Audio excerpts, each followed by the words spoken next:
హిందూ గుడులు కట్టడానికి పర్మిషన్ అవసరం లేదు, ఓకేనా. కానీ ఇతర మతాలకు సంబంధించినటువంటి దేవాలయాలు ఏదైనా ప్రార్థనా మందిరాలు కట్టాలంటే ఖచ్చితంగా పర్మిషన్ తీసుకోవాల్సిందే.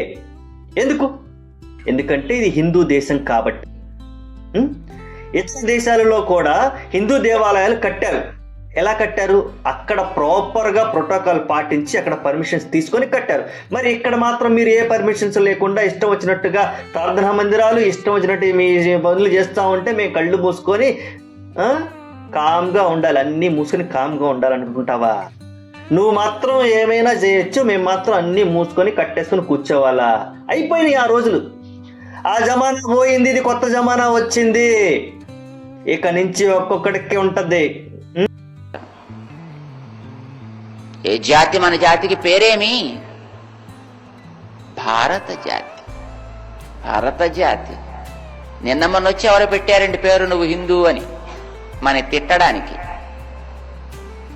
నిన్న వచ్చి ఎవడో పేరు పెట్టాడు, వీడు బలానా లోయలోంచి వచ్చారు అందుకోసం వీళ్ళకి హిందూ అని పేరు. నో, మీరు ఆ సింధు హిందూ ఇది పేరు పెట్టుకుంటే ఇప్పుడు ఆ పేరు ఎందుకు వచ్చింది? ఎవడో పెట్టాడు ఒకడు. విగ్రహారాధన అంటే పడనివాడు, విగ్రహారాధకులను చూస్తే అసహ్యం వేసినవాడు, విగ్రహారాధకులంటే ఉత్త కాఫిర్స్ అని అనుకున్నవాడు పెట్టిన పేరండి అది. హిందూ అనే పదానికి అర్థం కాఫిర్ అని అర్థం అండి.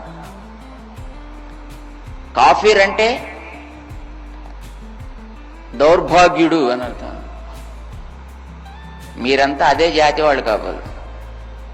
ఏమండి, వీరంతా దౌర్భాగ్యులా?